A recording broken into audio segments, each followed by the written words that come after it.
Good day, everyone. I am Alexis Nambino, your reporter for today. I am going to tackle the Hindu and Indian literature. So, let's go. Let us hear the unusual fact about India.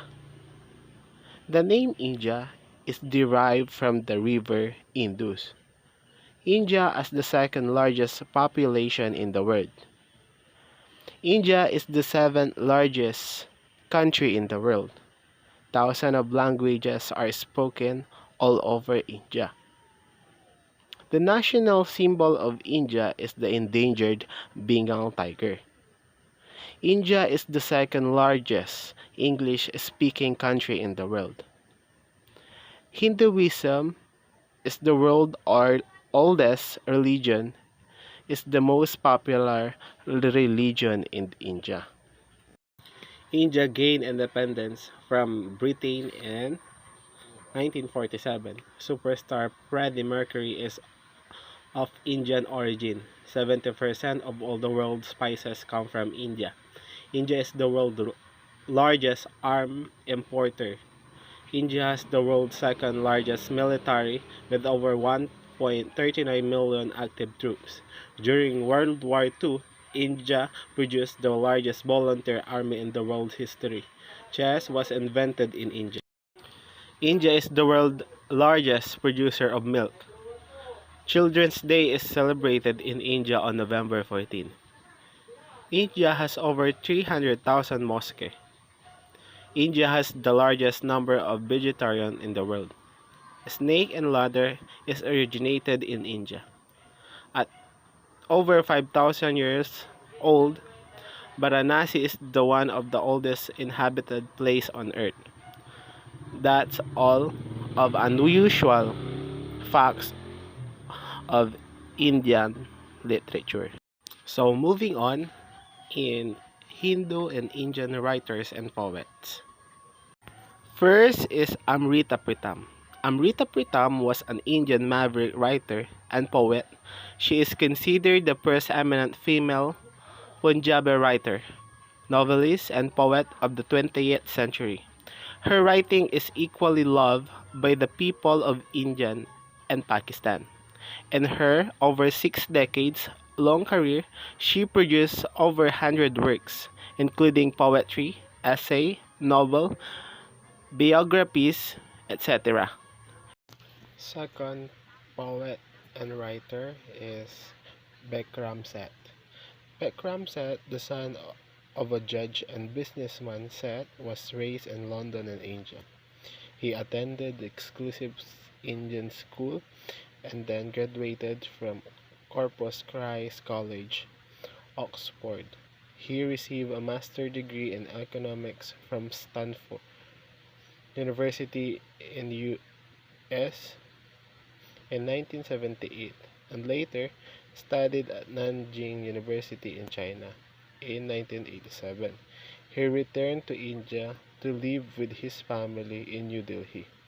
Although Seth's first volume of poetry, Mapping, was published in 1980. The third writer and poet in Hindu literature is Ruskin Bond. Ruskin Bond is an eminent contemporary Indian writer of British descent. He prolifically authored inspiring children's books and was awarded the Sahitya Academy Award to honor his work of literature.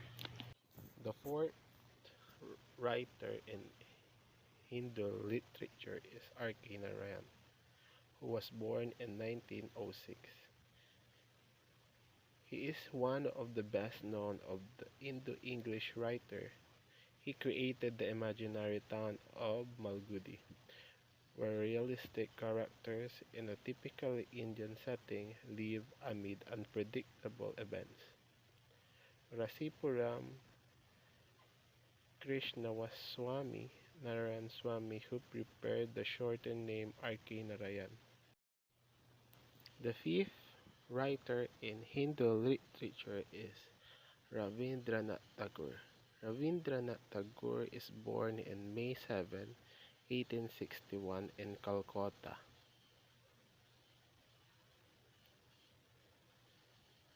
Rabindranath Tagore is a Bengali poet, short story writer, song composer, playwright, essayist, and painter who introduced new prose and verse forms and the use of colloquial language into Bengali literature.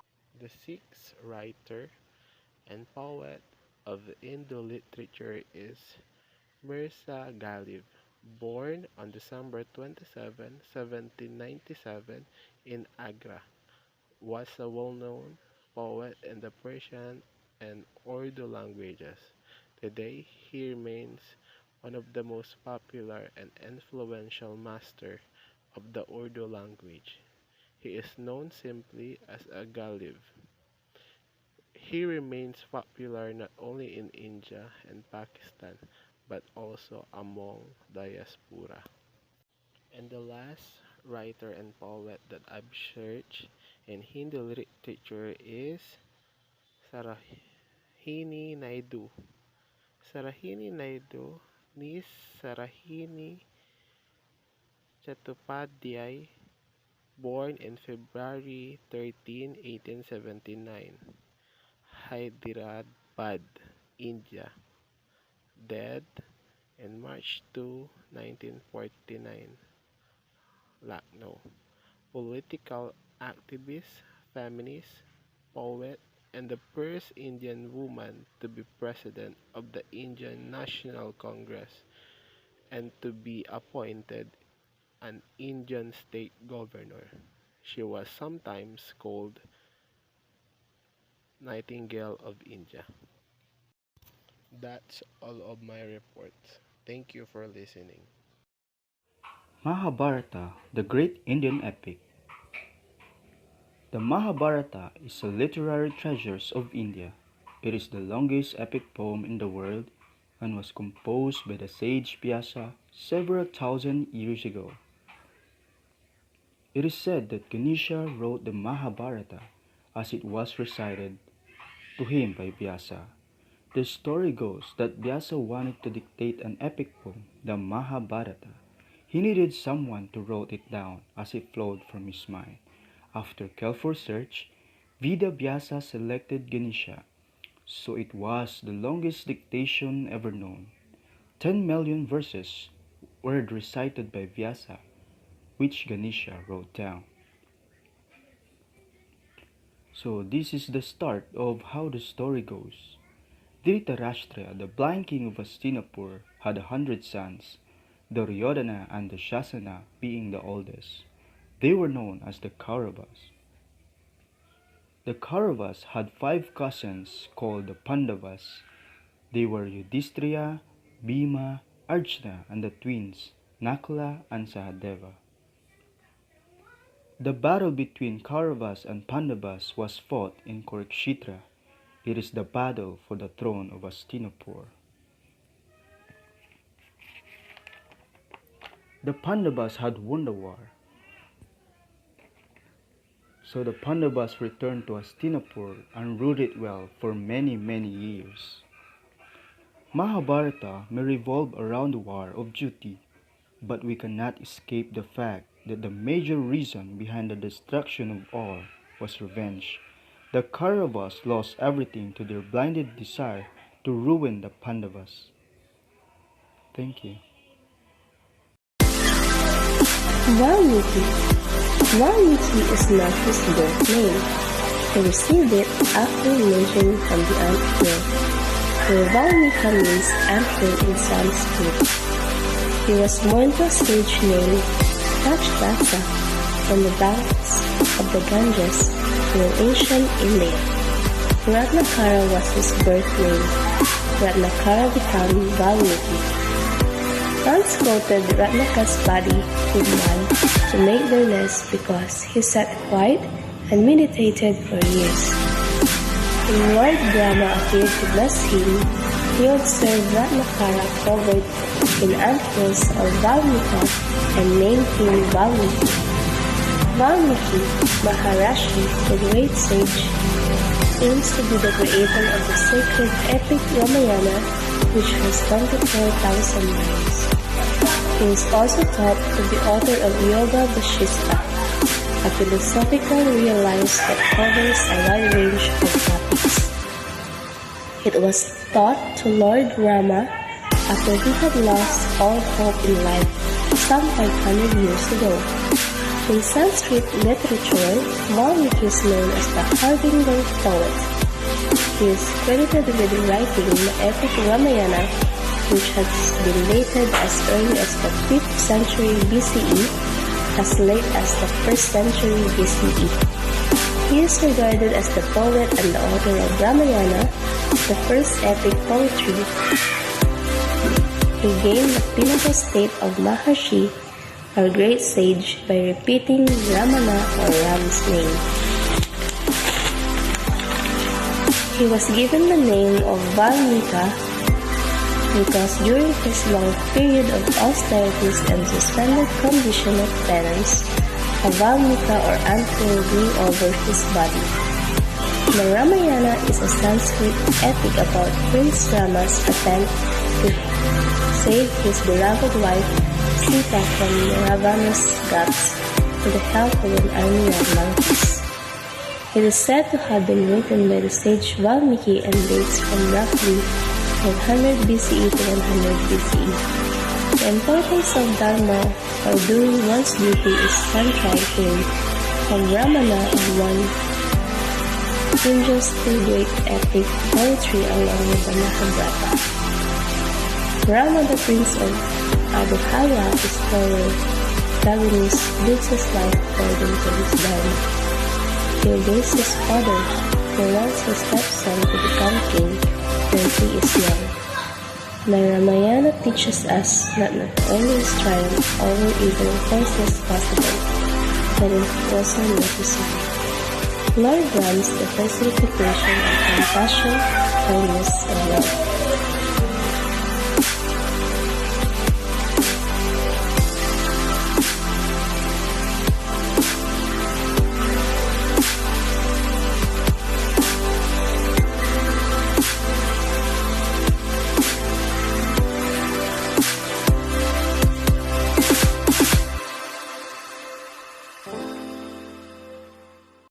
My report is Panchatantra, collection of fables by Vishnu Sharma. And now, what is Panchatantra? Panchatantra is an ancient Indian collection of the interrelated animal fables in Sanskrit verse and prose. Arranged within a frame story, the surviving works is dated to about 200 BCE, but the fables are likely much more ancient. What is Panchatantra's purpose? About the Panchatantra is the work's self-proclaimed purpose is to educate the sons of royalty, although the original author's or compilers name is unknown. An Arabic translation from about 750 AD attribute the Panchatantra to a wise man called Bedpai, which is probably a Sanskrit word meaning is court scholar. The fifth section of the Panchatantra is Mitra Veda, the separation of brands, or the lion and the bull, and Meltralava or Melter Samprati, the gaining of friends, the dove, grow, mouse, and 13 in there, and Kakolikam of crowns and owl, war and pace, Love Harnam's loss of gain, the monkey and the crocodile. What kinds of literature Panchatantra is a monument of Sanskrit narrative literature dating from the 3rd or 4th century AD. The books of fables is dedicated short stories compressing the Panchatantra belong to the frame story genre. That's all po, ma'am, and thank you. Jaitanjali by Tagore. Summary of Rabindranath Tagore's Jaitanjali. True facts. The first stanza starts mentioning the grace of God to a human being. Tagore considers the human body as a frail vessel. God intermittently repairs its damage and fills up it with fresh life. God is all master of human being. He takes care of his subjects and solves all of their problems. In that way, man is made endless with the pleasure from God. The second stanza says God is a great flute player of or a musician, and the poet is considered to a flute. The breath played through the flute comes as a melody, and it is internally new. It lasts forever. Tagore might have considered the poet as a flute, and the poem comes out of his mouth as an internal melody which is new forever. With riches and unspeakable about the characteristic of God. Every touch from God touches a poet's heart. This fills his heart with overjoy and makes him in a state of pleasure stream to be expressed. Tagore says God's infinite gifts comes only to him. To his little hands, God will save me, protect me, bless me. I will be the same person even when the age pass. My special room is my heart to store all your blessings. God continues to pour his blessings to rooms of his heart, but still there is room to fill. God is omnipotent and omnipresent. The beginning lines express the poet's admiration for God. Tagore tells God is with the poorest and the lowest, lowless and the lost people. Poet asks, where are you? What is your role? Now I'm going to offer my life and bend down on your footstool. Poet is living among the common people where he can see God.